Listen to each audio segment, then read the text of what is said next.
Why make clothing? Why do I sew?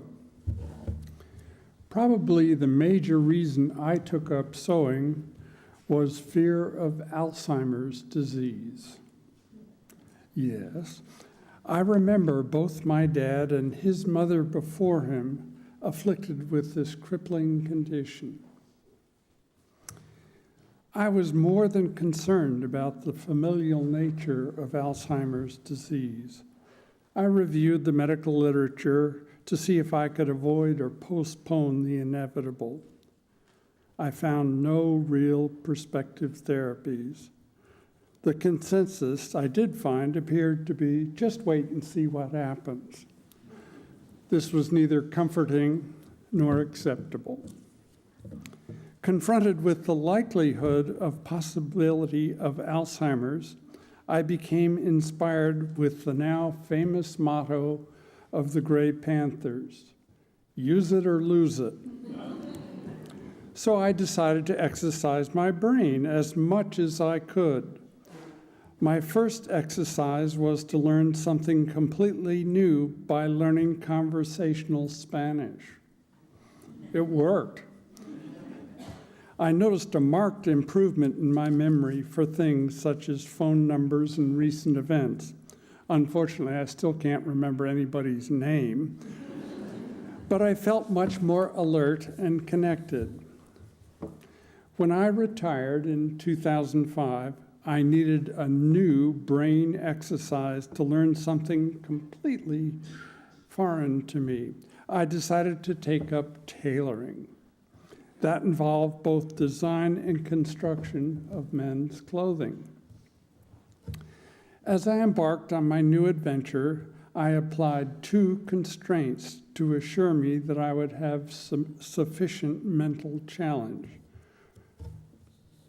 Almost all of the clothing patterns must be homemade from scratch, using only body measurements.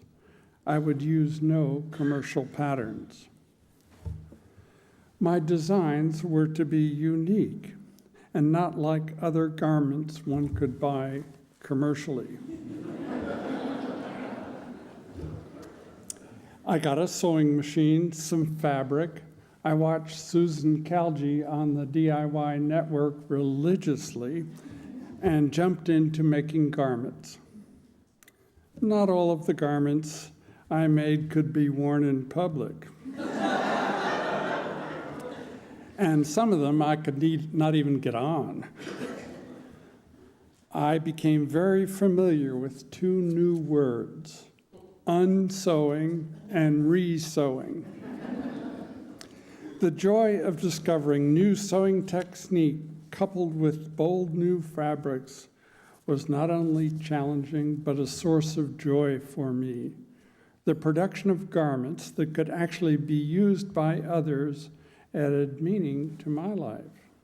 And then I discovered audiobooks that I could listen to while I was sewing. This permitted me to investigate things like philosophy, theology, history, and of course, the origins and history of Unitarian Universalism. For those of you that are retired, perhaps you've run across the daunting retirement challenge. How do I deal with being irrelevant?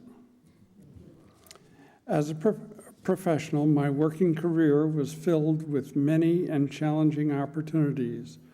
Most of my self-identity and meaning had been derived from my professional career. With retirement, that meaning and identity quickly faded. I consider myself fortunate to have found that tailoring filled some of that identity void. Men's fashions are typically conservative and bland, created more not to offend than to delight and enjoy. Additionally, most retail clothing is cut to fit the mythical average-sized man, but he doesn't exist.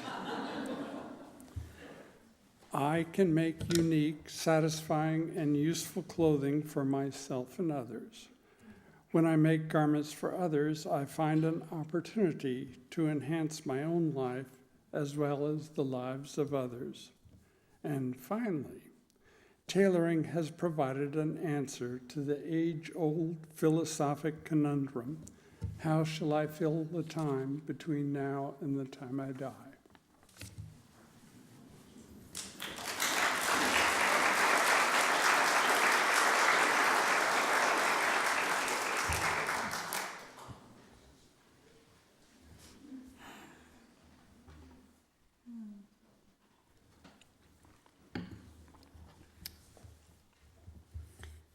It's really the simplest stitch of all. You tie a knot in one end. Usually that takes a lot less time. I'm not dragging this out on purpose. You tie a knot in one end.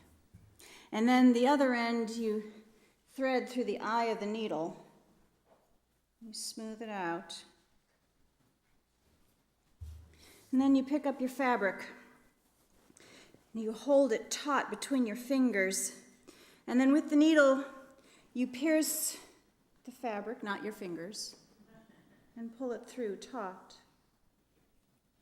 And then with the tip of the needle, you pick up the fabric 1, 2, 3, 4 times, and you draw it through and smooth it out.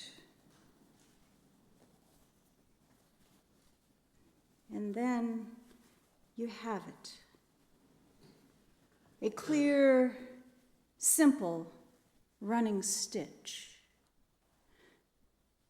It's a Paleolithic stitch. It was the first stitch that brought together 2 pieces of hide, 2 pieces of matted wool, 2 pieces of homespun cotton, 2 pieces of the finest woven silk to make something useful.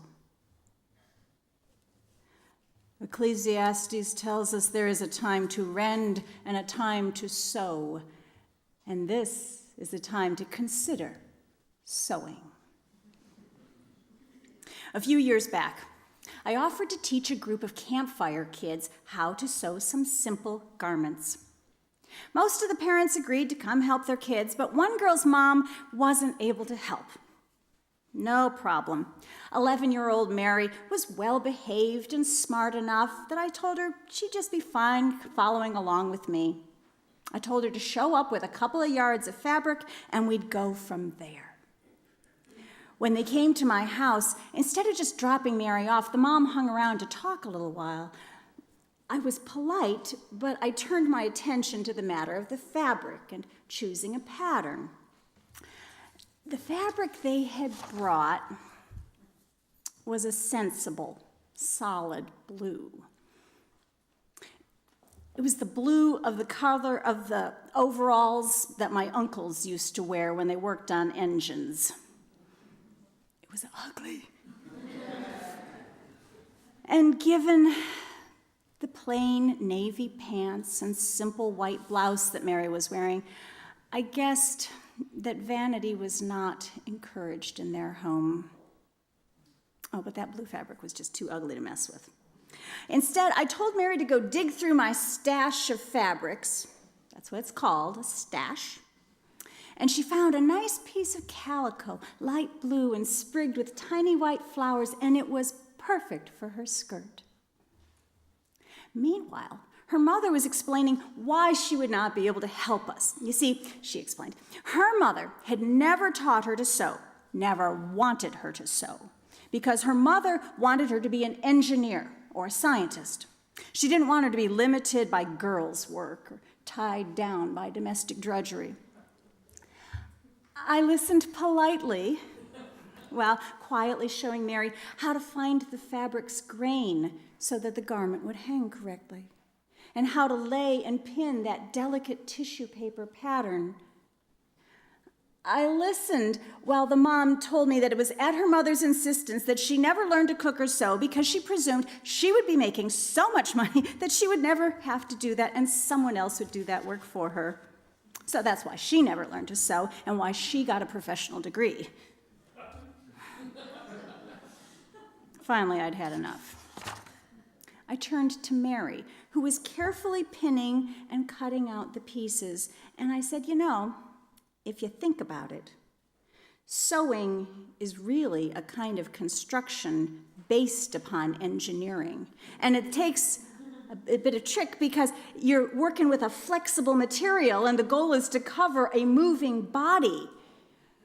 It takes some math and planning, and you have to understand the properties of the material and the way that bodies move if you want to have something worth wearing. Because badly sewn clothes are really quite uncomfortable. Eventually, the mom ran out of excuses and left us in peace. Meanwhile, Mary learned to make a loose running stitch and then pull the thread to gather up the fabric, and how to fit two differently sized pieces together, and how to create a waistband tunnel that you run elastic through, and how to hem the bottom up evenly. Within a couple hours, she had finished a lovely 3-tiered skirt. She knew everything about that garment. There was no mystery to it, because she had sewn it herself. And when she finally slipped it onto her delicate waist, she looked down at her work and did what any young girl would do. She twirled around to see the skirt flare out and swirl about her knees. It was a magical moment. And even if she never sews another thing in her life, she understands the basics. And when she looks at something, the inside or the underside or the lining or the back, she will see how something was put together. Now, I want you to do something here for just a moment. I want you to look at the inside of your sleeve. I want you to look at the hem of your shirt or your pants, and look at the threads that are holding that fabric in place. You'll probably see an even line of stitching. Maybe there's a complex web of threads that bind the fabric together to keep it from fraying. Maybe the thread is a contrasting color. Or maybe it matches the fabric so well that you can hardly see that line of stitches on the right side of the garment. Someone's hands did that work. Everything we are wearing was sewn by a human being. Every pillowcase and sleeping bag and backpack and tent was sewn by someone. Every sofa cushion and slipcover and seatbelt was guided through a sewing machine by a skilled worker. The suits the astronauts wore were assembled by expert seamstresses who had never sewn such a thing before, but they put their minds and their machines to work, and they sewed suits to protect fragile human bodies against the cold of space. You see, even in this era of astonishing technology, there is still no machine where you stuff a bale of cotton in one end and pull a pair of pants out of the other. There's not an app for that. We're still pretty much doing what our ancestors did, cutting a flat piece of cloth into pieces and sewing the pieces together to cover our shivering naked selves. Maybe your mother sewed for you when you were young, and if you came in with a tear on your sleeve or a rip in your breeches, did your mom work some kind of mundane miracle of mending? Along with my 10-inch chef's knife and my pen, my sewing basket is one of my strongest, most powerful weapons against chaos. Like many women, I sewed clothes for my children when they were young simply because they were so beautiful and store-bought clothing was so boring. And I let my kids pick out the fabrics so that instead of the same old soccer ball, football, baseball, truck, my little boy had pants with penguins and frogs and feathers and fish, and unless you look carefully, you might not see the places where I've patched and repaired all the rips and three-corner tears where one of us have snagged on a fence or caught on a nail. A woman I spoke with explained that when she's sewing a quilt, it might mean assembling 35 blocks of pieced fabrics. She cuts and stitches and presses the same thing 35 times. And it becomes a meditative time. And as her hands work, her mind travels out into its quiet, fascinating places. If it will be a gift, she might be thinking of the people who will receive the quilt. It's impossible to put a prayer into every stitch. And as Phil noted, sometimes an oath might happen. But she takes care to choose the fabrics that will have significance and bring a smile to that person who snuggles under that quilt at night. A man who quilts simply said, "It's my safe place." His quilts are dazzlingly intricate. Each one is made up of thousands of tiny pieces of bright cloth. He listens to audiobooks while he works. He's listened to Tolstoy and Dostoevsky and all those other great writers whose books we mean to get around to reading, if only we had the time. And while he listens, his hands cut and piece and pin and sew artwork of kaleidoscopic brilliance. This world would be a calmer place if all of us had such safe places for our creativity.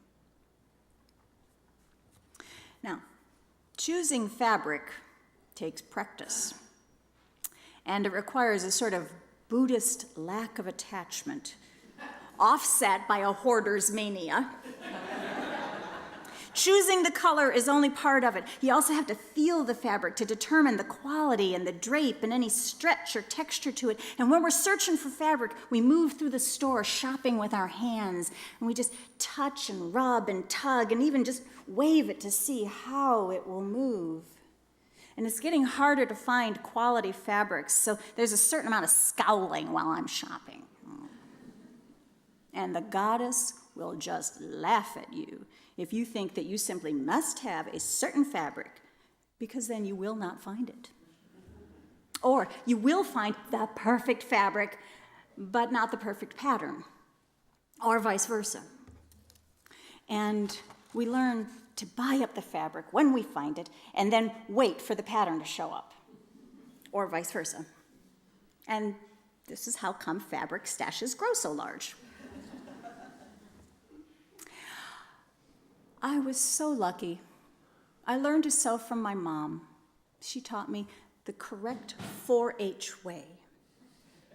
And from my stepmom, who taught me all the ways to adapt the pattern and be creative and have fun. My mother's fabulous dresses, she sewed with Indonesian batiks, and they fit her beautifully because she sized them to her petite frame. Eventually, my stepmother opened up her own business, doing everything from those mundane, simple alterations, taking up, letting out, putting it, and all the way to designing and sewing beautiful wedding dresses. She sewed my wedding dress, and my sister's, and our cousins. Both of these women drew upon a deep patience to teach me. While I don't have the time to sew as much as I'd like, when I spread out the fabric and pick up my shears, I have them both and all of my grandmothers with me. Another woman I know was like many of us, forced to learn sewing in school. Girls learned sewing, boys took woodshop. It was the natural order of things. But she resisted sewing, and she hated it for the sexist holdover that it was. And she made her damn skirt moaning and groaning the whole time, and then she was done with it. But then, as an adult, one day she picked up a book on quilting and was stunned. It was the most beautiful thing she'd seen. The book pulled her in, and in time, she taught herself everything about quilting from the ground up. How to use a sewing machine, how to buy a sewing machine. She found delight in all the odd notions and doodads that someone somewhere, probably a woman, probably in a snit, someone had invented to solve a specific sewing problem. Did you know there really is such a thing as a bodkin? It's very useful for turning skinny things inside out. Okay, a fat safety pin works pretty well too. As my friend learned to make quilts, she developed a respect for the ingenuity and engineering that had paved the way for her.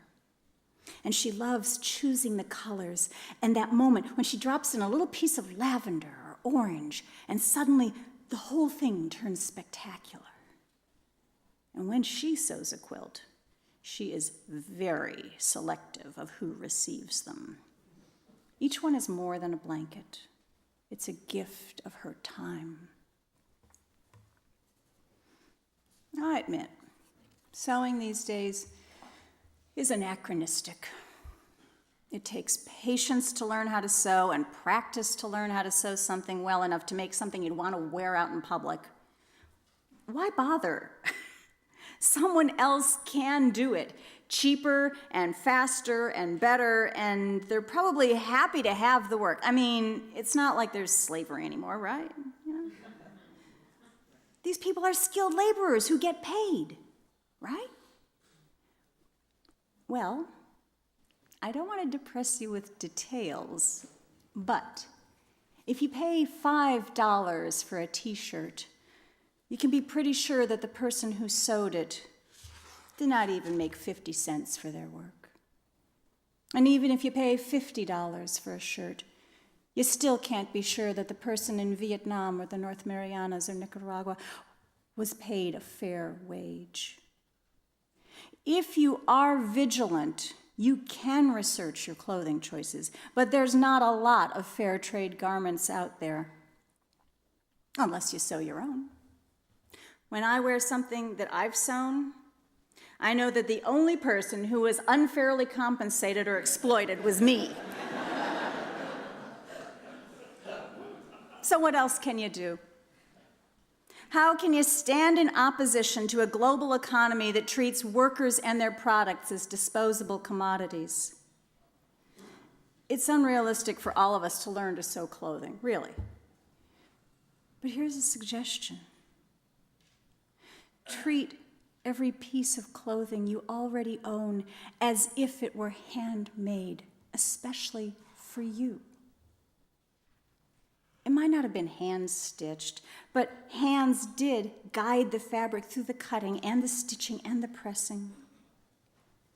When you put on your shirt, consider the hands that carefully spaced those buttons and made sure they were secure. Think of the hands that folded it and wrapped it for you. Wear it well. Wear it to bits. If a button falls off, catch it up quick and sew it back on. And when it is worn beyond repair, snip off those buttons and save them. They might come in handy. And use the fabric as a rag to wipe your windows clean. Do you have a garment that you love, but that doesn't quite fit right?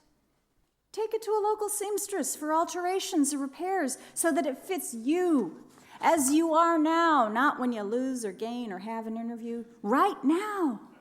And wear it. And when you pay that person, you'll keep a few dollars in our local economy. But here's my last recommendation. If you are so lucky that someone gives you something they sewed, please don't say, as I've heard, Oh, it's so pretty. I'll save it for sometime special. And then never use it? That's missing the point. Put it on. Spread it out. Let the baby spit up on it. Hang it up where you'll grab for it when you're in a rush. Wrap yourself up in it. And then twirl around slowly and see if the love swirls about you.